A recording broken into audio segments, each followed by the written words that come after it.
Alright, so today I want to do a little teardown of this little Funkey clone here. I mean, if you think of it like that, it's not the worst thing ever. There's quite a few, shouldn't say quite a few.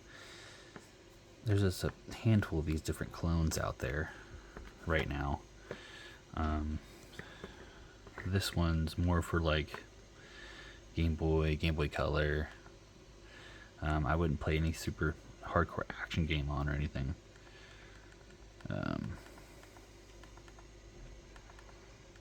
Let's see.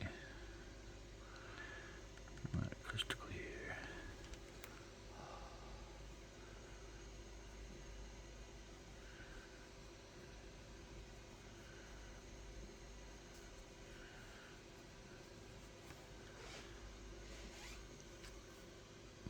Yeah.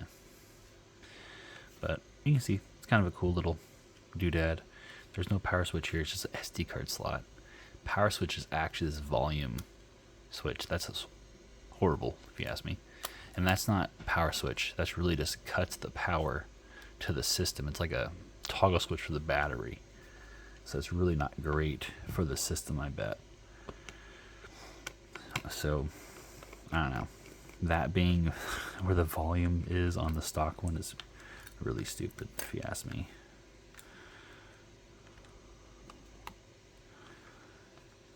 No, I didn't poke the battery. You can see they actually cut out the shell here to make their port fit. They should have moved the port a little bit outwards. I don't know. Whatever. So, I'll leave the battery disconnect on while we're disassembling. And this just has a bunch of Phillips screws all around. The exterior ones are different size because this is a SP shell, a very, very bad quality one, but it is SP shell nonetheless.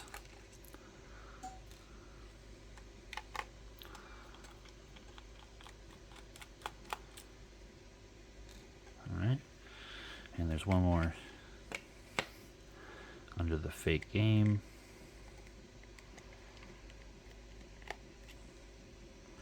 And it's a small one, just like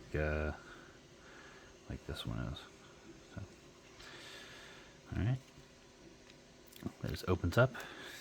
You can see just a crudely installed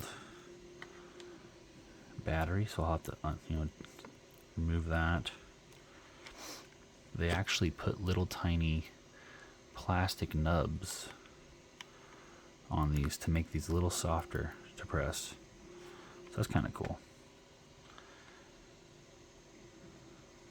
Yeah, but this somehow interacts with the power circuit. Which means if you look at it, try to get that on video.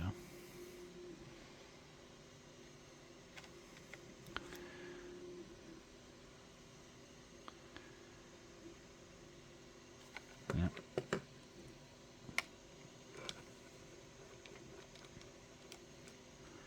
Let's go ahead and pull this off.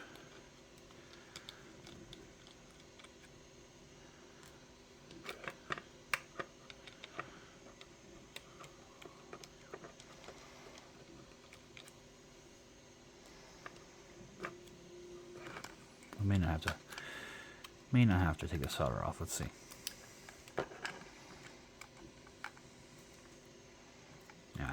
I really probably should because I need to pull the battery anyway. 1 second. And actually, I just figured I'd show you guys what the other side looks like. So let's open this up.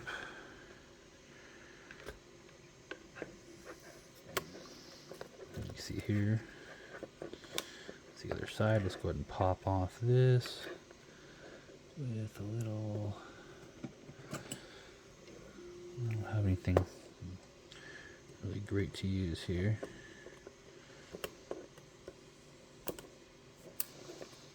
There we go.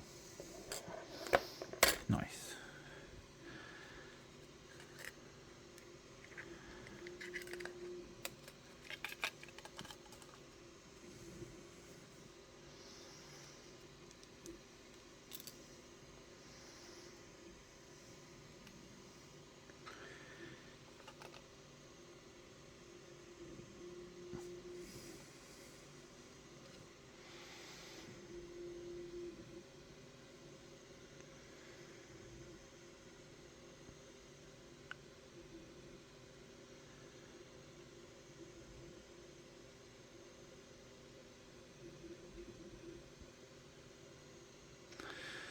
I mean, it actually has pads for X and Y on here, which is pretty cool. So it might be worth doing like a modded shell, adding extra buttons. Even if they weren't, I might actually add just regular buttons to that, like one of these. So let me see if I can get some better footage of this thing right here. Hard to read what that chip says.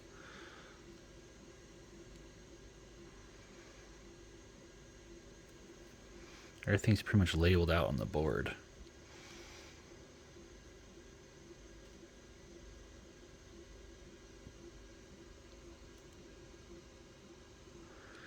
You see how it says there's a 5.1 kilo ohm resistor right there.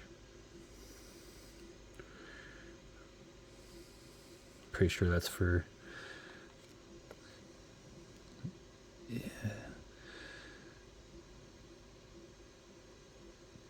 I think that's for CC1. And is that another 5.1 right there next to it? Let me see if I can zoom in. Oh yeah, there we go. Yeah, see, you can actually charge this USB-C to C, since it has two 5.1 kilo ohm resistors on both CC1 and CC2. That's pretty sweet. Here, I'll try to get some better footage of the board itself.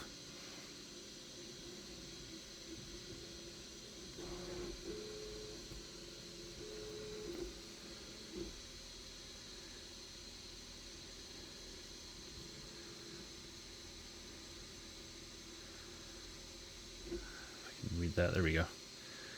You can kind of see what that says.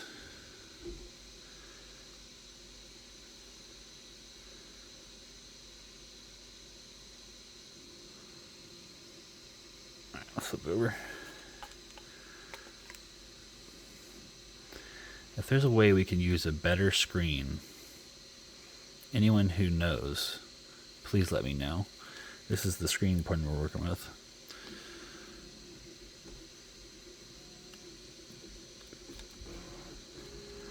These are in the wrong spot. I need to switch them around. They messed up there. Charging and power is in the wrong direction. Alright, I should say they should be opposite. Here's that one there.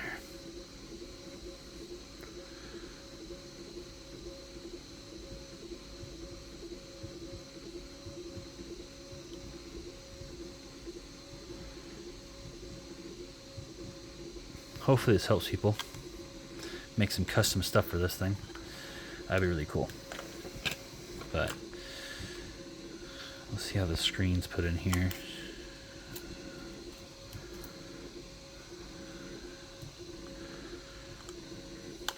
Let's just keep you zoomed in, guys.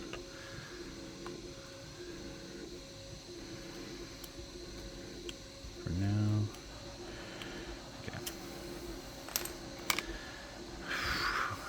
Oh no, it's crumpled. You see that? Oh no. They did kind of a poor job there. Well, here's what it is.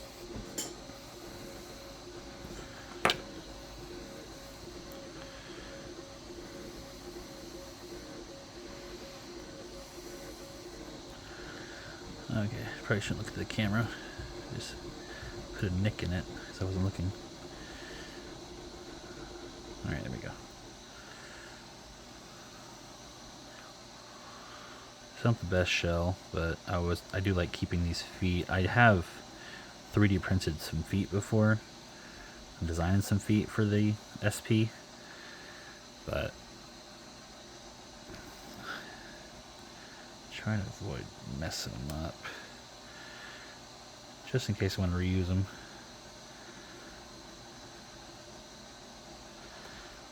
And this is actually a stock shell. They made it fit a stock shell, which is pretty cool. Because otherwise you would have like a special funny play shell or something. That's like what I have right here. This is a glow-in-the-dark one. that I was thinking about using. So it's just a bunch of Phillips here. And I need to print off a thing here where I can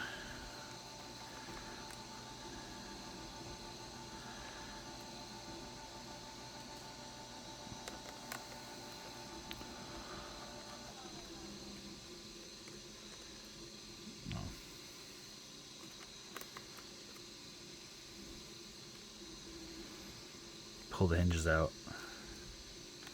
That was a really long one for some reason. That one's short. Okay. I don't know if they...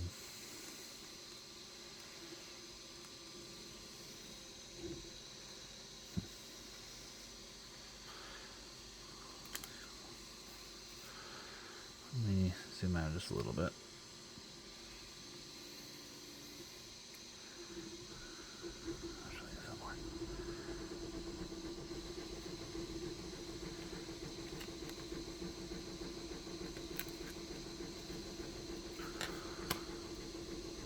Let's see, they just have an extension on this thing.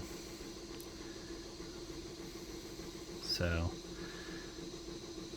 I guess it's an 18-pin display, and you can see only that many pins are populated on the screen. I'd be interested to see if we could put like a nicer, like a GBA SP screen in this thing, because there's a handful out there for the SP. It's not like it's special. So I would like to be able to use one of those.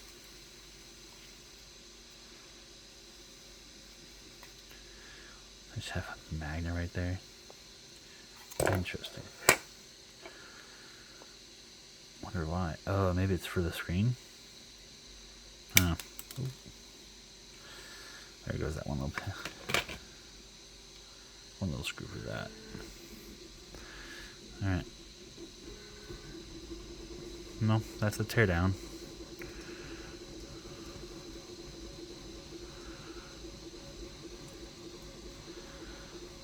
But yeah, they just chose a really weird low resolution for this. That's great for everything but Game Boy Advance. So, I don't know why they chose that. There's plenty of those out there already. I really want to see an actual Game Boy Advance screen put in this thing, and to enjoy that, I would love that. So let me know what you guys think, and hopefully the modding community can help out. This device is not super expensive if you buy just the motherboard. The screen's not worth it, so I wouldn't buy that really. And just get the motherboard, and we can figure out what kind of screen we can put on this thing. Once we figure that out, should be set. But let me know, guys. Talk to you later.